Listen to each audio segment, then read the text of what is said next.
Hey, salut tout le monde, ici Vincent Et Yannick. pour la chaîne Le Temps d'un jeu. Aujourd'hui, on vous présente un top 3 en fait du mois de juillet. Là, nos préférés durant le mois de juillet. Ça a été un mois quand même assez productif. Yannick et moi, on a joué à peu près une vingtaine de jeux. À peu près.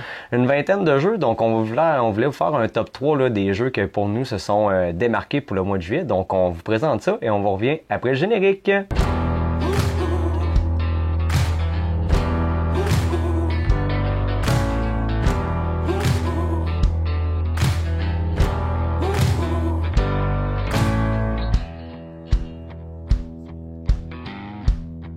Top 3, c'était quand même pas facile à choisir parce qu'on a tellement été variés, je pense, dans ce qu'on a joué. Beaucoup de nouveautés aussi pour nous. Oui. Pas forcément des nouveaux jeux, mais des jeux auxquels ça faisait peut-être un moment qu'on avait envie d'y jouer, et puis on s'est décidé à y jouer. Donc peut-être pas des nouveautés, forcément, mais beaucoup de jeux différents et puis beaucoup de nouveaux jeux auxquels on n'avait pas joué. Effectivement. Donc, est-ce que tu veux commencer avec la troisième position, en fait? Bien sûr. Alors pour moi, mon top 3, ça a été difficile à choisir. Hein. On le redit, mais c'est toujours difficile à choisir des tops. C'est un petit jeu. Il s'agit de Le Seigneur des Anneaux, la communauté de l'anneau, le jeu de pli coopératif. Je l'avais déjà dit dans une précédente vidéo, j'adore les jeux de pli.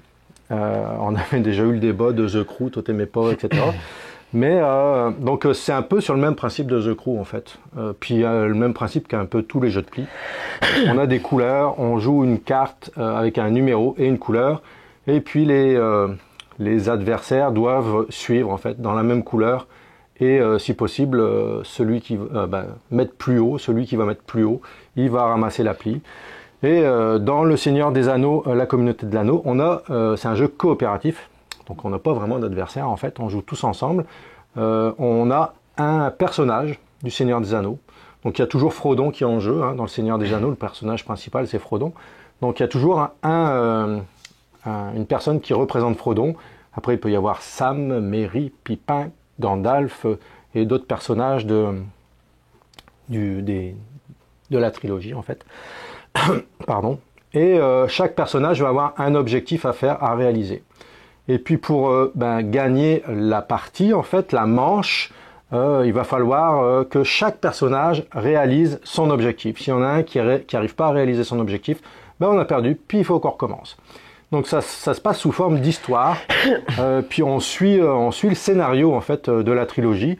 Donc au début, on est dans la comté, puis on a les personnages de base, puis on va devoir réaliser l'objectif. Puis évidemment, au début, les objectifs sont quand même assez faciles. Puis au fur et à mesure, ça va se compliquer. Il y a les chevaliers noirs qui vont arriver, il y a les gros méchants qui vont arriver. Donc au fur et à mesure, ça se complique parce qu'il va y avoir des contraintes dans nos parties. Et puis donc ça va se compliquer de plus en plus pour pouvoir réaliser nos objectifs.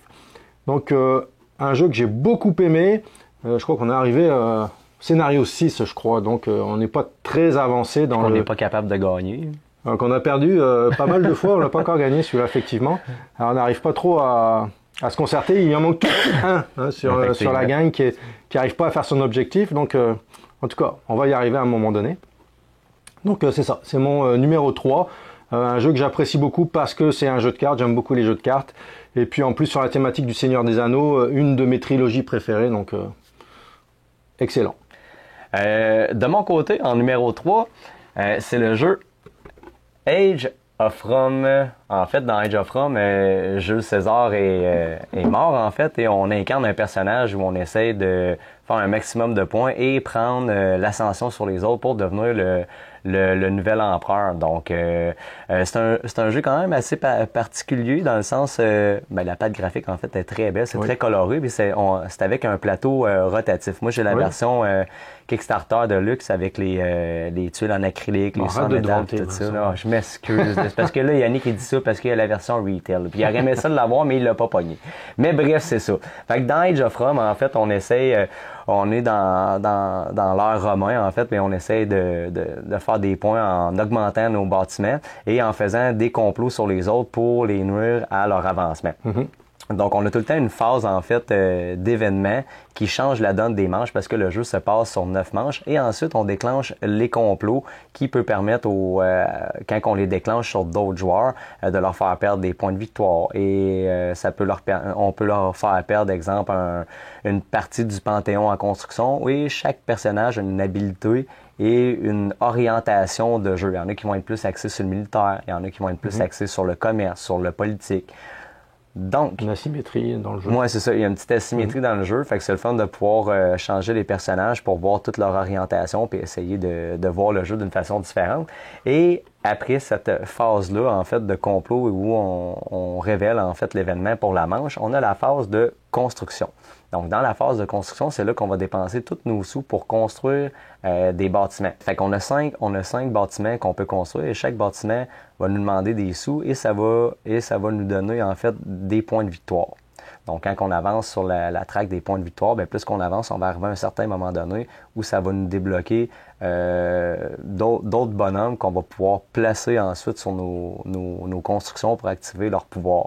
Donc, un coup qu'on a fait la phase construction, bien là, après ça, on va aller placer nos ouvriers, en fait, sur les différents bâtiments pour activer leur les action. Partisans, je crois, ils appellent oui, les partisans. Les partisans. Et sur notre plateau, en fait, individuel, on a des petits ronds d'action qui nous permettent d'augmenter, de faire l'action en double, tout en sachant que au départ, il y a certains ronds d'action qui sont bloqués et la façon de t'en débarrasser, c'est de mettre des complots en jeu et les activer sur les autres joueurs pour renvoyer, en fait, c'est des serpents là, que j'appelle, des petits cadenas qui bloquent certaines actions que tu vas envoyer aux autres pour les bloquer davantage, mais tu vas t'en faire toi aussi des petits coups de cochon. Fait que, bref, tu essaies d'optimiser tes points, de construire. Et ce qui est pas facile dans ce jeu-là, c'est que le plateau, il rotationne. Fait que l'ordre du tour, elle change tout le temps. Fait que tu te retrouveras, tu penses avoir ce plateau-là, mais tu sais, au final, tu n'as jamais le même plateau. Fait que tu avais un plan de match, puis des fois, ben ça s'est pas passé comme prévu. Il faut que tu calcules tes choses, mais un superbe jeu, très bien, la thématique est très bien représentée. Donc, oui, la thématique est très présente.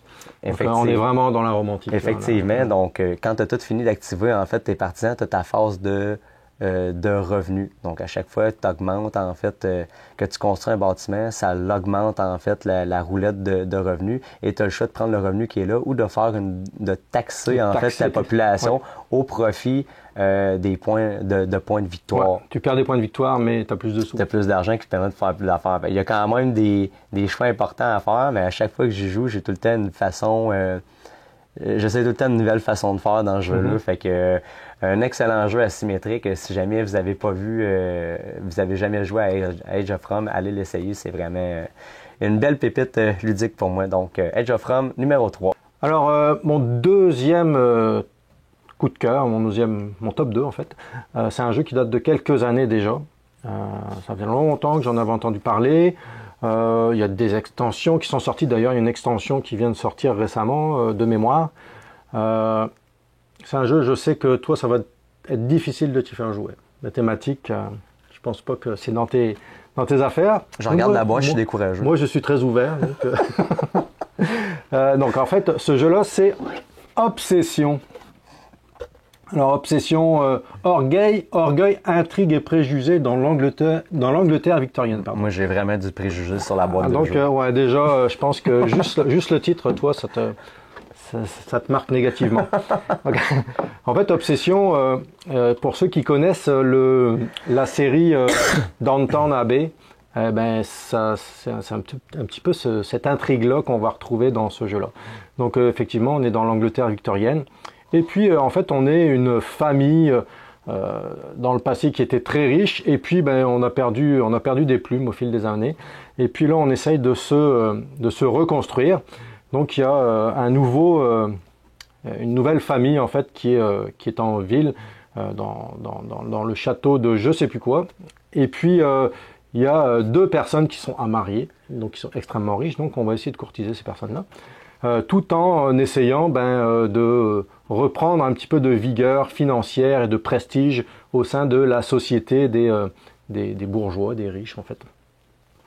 Donc en fait on représente cette famille-là, donc on a une main carte qui représente notre famille Et puis, on a un domaine quand même avec des salles dans notre domaine, un petit, je dirais pas un château, mais une belle maison en fait.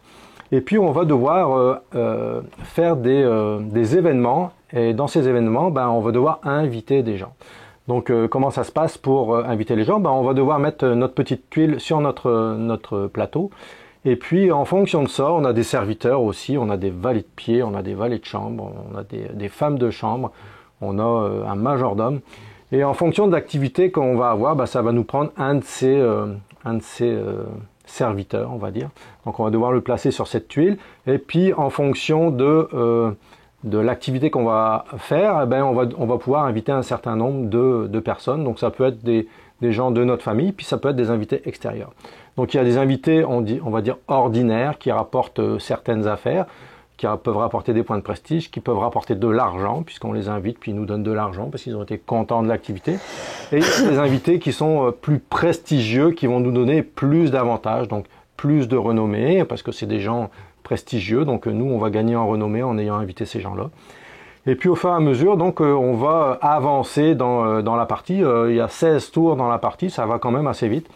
Au fur et à mesure, il y a des activités qui vont être faites au fil des tours. Il va y avoir la fête du village, il va y avoir un tas d'activités auxquelles on va pouvoir participer. Puis si on participe à ces activités, on va pouvoir avoir des bonus supplémentaires.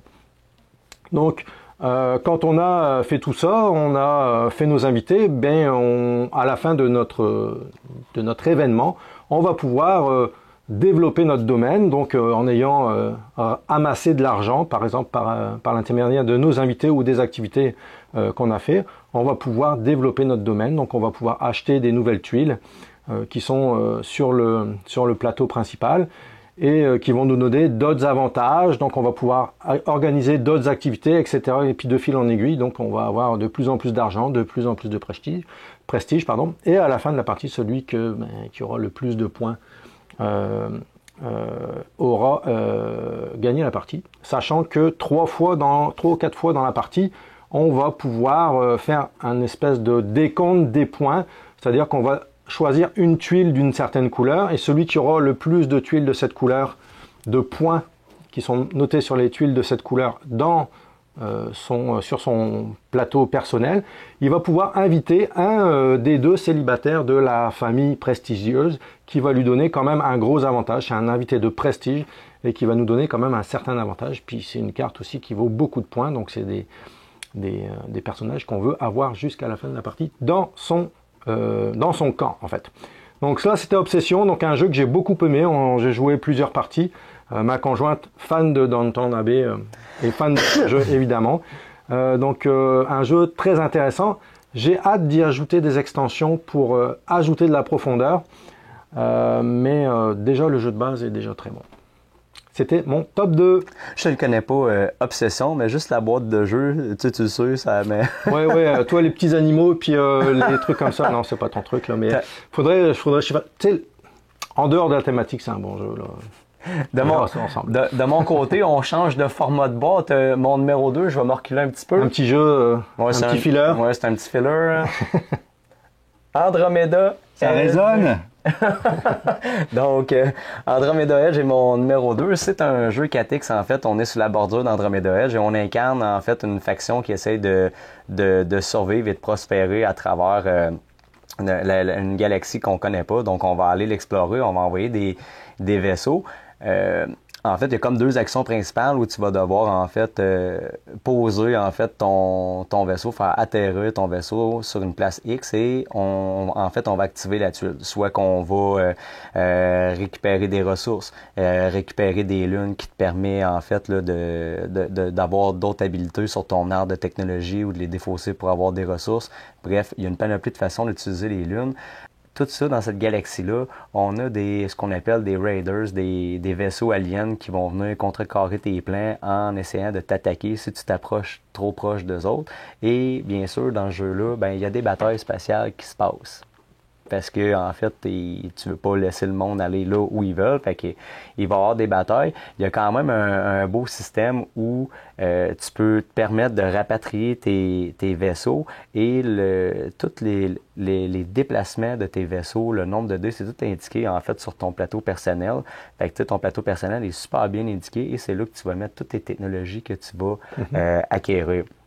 Donc, quand tu es en combat, tu as le droit de jouer des cartes parce que tu as des cartes tactiques dans tes mains que tu peux jouer à des moments appropriés, pas juste en combat, mais des fois en dehors, des fois pendant le tour de l'adversaire. Fait que je trouve que ça rajoute une espèce de petit, j'appelle ça un fog of war, là, un petit nuage que tu sais pas c'est quoi, mais c'est un petit peu ça la tactique, c'est que tu sors un petit lapin de ton chapeau que l'adversaire s'attend pas, puis des fois ça peut tout scraper ton tour de jeu que tu avais planifié. Dans ce jeu-là, il y a quand même une très bonne gestion de ressources. Tout ce que tu as des ressources. Tes cartes comptent comme des ressources, ton énergie compte des ressources, tu as des crédits, tu as des nanocarbones. Bref, tu as environ 5 à 6 types de ressources et toutes ont une spécificité.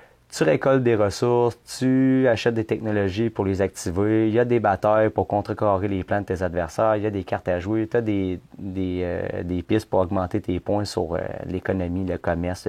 Il y a une panoplie de façons de faire des points. Le jeu est assez impressionnant en fait quand tu le mets sur la table. Il prend vraiment beaucoup de place, une très très belle production, mais c'est quand même très simple comme façon de faire. Les aides de jeu sont très bien réalisées. Tu peux upgrader tes vaisseaux aussi pour leur donner plus de capacité, plus de dés de combat, plus de déplacements.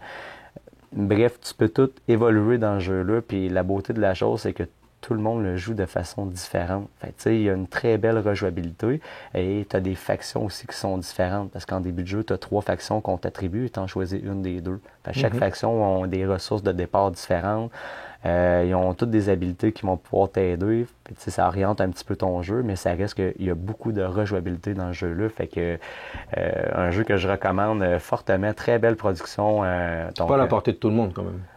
Non, mais tu sais, pour les joueurs qui sont avancés, mettons, comme nous, tu sais, quand tu t'attendais à une grosse bête, une super belle production, mais c'est pas super compliqué. Là. C'est quand même très simple dans tes actions que tu as à faire. Tu places des vaisseaux, tu actives la tuile, ou tu les retires, puis tu actives tes technologies. Là. Ça a l'air simple dit de même. Là. Il y a d'autres règles, mais d'après ma base, c'est pas mal les 2 actions principales que tu vas faire durant ton tour de jeu. Là.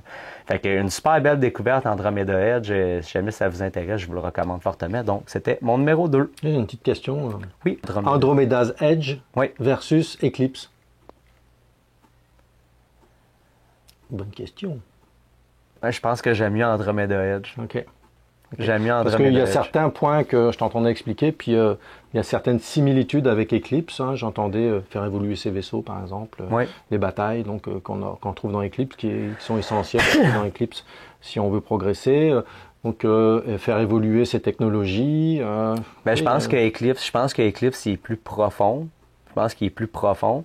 Mais tu sais, je sais pas si on peut tant les comparer. Tu sais, moi, je pense qu'il y a de la place pour avoir les deux. Il y a de la place pour avoir les deux, mais moi, de mon côté, c'était un peu ma question. J'ai aimé plus Andromeda Edge parce qu'il est plus facile à présenter. Puis je pense qu'il est moins long aussi en termes de longueur de jeu. Mais ça, c'est un avis personnel. Donc on peut avoir les deux jeux qui vont pas se... Non, effectivement. On va pas se demander, est-ce que je sors lui, est-ce que je sors Eclipse, est-ce que je sors Andromeda's Edge? Non, je pense qu'il y a de la place pour les deux. Je serais quand même curieux de l'entendre en commentaire, est-ce qu'il y a de la place pour les deux entre Andromeda Edge et moi, je pense que... Et Eclipse, moi, je pense que oui, il y a de la place pour les deux. Fait que, OK. Intéressant. De ton côté, ton numéro 1, je pense que c'est la 2e fois qu'on a le même, mais je vais te laisser le présenter parce qu'on a le même numéro 1. Oui, ben écoute, c'est un jeu que j'attendais, que j'avais précommandé en fait. Il n'y avait pas eu de Kickstarter sur ce jeu-là, mais c'est un jeu que j'avais précommandé en français, qui est sorti en anglais depuis quand même un petit moment, depuis l'année dernière, me semble. Mais j'avais vraiment hâte d'y jouer. On a entendu beaucoup parler. Thématique espace, hein, donc toujours un thème qui vient me chercher moi. Il s'agit de SETI, donc on va aller chercher des traces extraterrestres dans l'espace. SETI, donc qui est un programme qui existe en fait, Search for Extraterrestrial Intelligence. Quand même, hein. Je l'ai l'anglais là maintenant. C'est bon. Je m'entraîne. À l'américaine. Donc en fait, si vous connaissez un petit peu le principe, soit aux États-Unis, je ne sais plus, en Arizona, je ne me souviens plus trop où, une espèce d'immense champ de paraboles, et puis ils cherchent depuis des années des signes de vie extraterrestre dans l'espace, avec toutes ces paraboles, là, des sons, etc. Et puis on va s'en aller là-dedans. Donc on a un petit plateau principal. Et puis on va avoir un plateau magnifique au centre de la table avec le système solaire, les planètes qui représentent notre système solaire, des planètes aussi qui sont à l'extérieur de notre système solaire. Et puis on va essayer d'aller écouter repérer des vies extraterrestres dans tout ça. Donc on va avoir 8 actions à faire. Je détaillerai pas les 8 actions, mais on va pouvoir envoyer des sondes à partir de la Terre à travers le système solaire. Il va nous arriver des choses avec ces sondes. On va peut-être tomber dans un champ d'astéroïdes. Ça va être difficile de le sortir de là. On va pouvoir mettre nos sondes en orbite autour des planètes du système solaire pour explorer les planètes. On va pouvoir faire atterrir notre sonde sur les planètes pour aller rechercher, ça va nous donner des points. On va également récupérer des indices de vie extraterrestre en atterrissant sur ces planètes. Et bref, le but, ça va être de découvrir effectivement des vies extraterrestres. Donc au début de la partie, on installe deux entités extraterrestres. On ne sait pas lesquelles, on en choisit parmi 5. Et on va essayer d'aller découvrir. Donc pour en découvrir une, on doit découvrir 3 indices de vie extraterrestre. Et puis on va dévoiler la vie extraterrestre qui va nous donner d'autres possibilités de faire des points.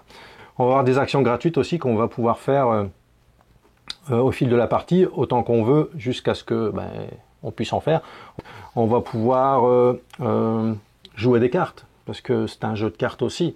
C'est une belle salade de points au final. On fait des points partout avec ça. C'est ça, il n'y a pas juste une orientation, là, tu peux essayer plein d'affaires, puis il y a tout le temps quelque chose qui fait des points, puis on s'entend que les cartes ont quand même une multi-usage, mais tu sais, quand on a joué à ça, Yannick et moi, là, on a fait « Oh my God, mais quel jeu! » Tu sais, des fois, tout le monde, tu sais, ça sort, on parle que de ce jeu-là, il y a super une grosse hype, puis nous, des fois, on aime ça les essayer parce que, on se dit, tu sais, finalement, est-ce que ça vaut vraiment la hype? Mais oui, puis on vous invite à regarder dans une prochaine vidéo parce que justement, on a fait la critique en fait là, du jeu SETI là, avec. On va vous le présenter plus en détail et puis on va vous dire ce qu'on en a pensé. Notre appréciation puis la note qu'on y a attribuée. Mais vous avez déjà un indice puisque moi c'est mon top 1 pour le mois de juillet, donc ça veut dire qu'effectivement ce jeu-là, je l'ai beaucoup aimé. J'ai hâte d'y rejouer, vraiment, j'ai hâte d'y rejouer. Là, on l'a joué à 2, j'ai hâte d'y rejouer peut-être à 3-4 personnes. C'est sûr, ça va allonger le temps de jeu, mais parce que c'est un jeu qui est quand même donné pour 1 heure par joueur. Puis c'est vraiment ça. Ouais, à peu près ça. Ouais. C'est vraiment ça. Donc c'est un jeu qui est long, mais on s'ennuie pas pendant ce jeu-là. On va regarder ce que les adversaires font, et puis c'est vraiment un super bon jeu. Mon top 1 du mois de juillet. Donc, même chose pour moi, mon numéro 1, c'était SETI. Très belle production. J'étais assez impressionné, en fait, là, de la qualité de la politique. C'est pas un jeu qui était sorti sur Kickstarter ou tout ça, mais une super belle production. On est vraiment dans thématique et je suis tout le temps curieux de découvrir, en fait, là, la nouvelle race d'extraterrestres parce que ça joue pas du tout de la même façon. Non. Fait que, tu sais, là, au début, là, on regarde, fait tu sais, comment on s'aligne pour faire ça. Fait qu'il y a une belle rejouabilité et t'es jamais bloqué dans le jeu-là. T'as tout le temps une option avec les cartes multi-usages, toutes les technologies que t'évolues. À aucun moment dans la partie, je me suis senti bloqué. Est-ce que c'était optimal tout le temps? Bien sûr que non. Tu sais, quand c'est les premières parties, c'est jamais optimal. Mais je pense que quand on a fini la partie puis qu'on fait le décompte des points, là, on a toute cette petite étincelle-là de faire « Ah, là, j'ai compris. » Fait qu'à la prochaine partie, je vais la jouer différemment. Là. Fait que, puis ça semblait quand même très complexe comme jeu. Mais au final, pas tant que ça. Alors, c'était nos top 3 en fait du mois de juillet.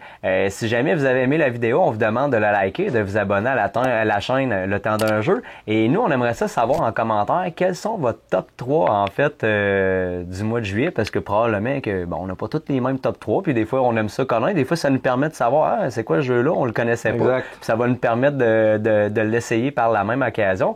Puis il restait des noms parce que dans la prochaine vidéo, comme on vous a mentionné, vous irez la voir quand on va la mettre en ligne. En fait, on fait la critique là, plus en profondeur de CT avec la note qu'on lui a attribuée. Donc c'était Vincent et Yannick pour la chaîne Le Temps d'un jeu et on vous dit à la prochaine. Salut.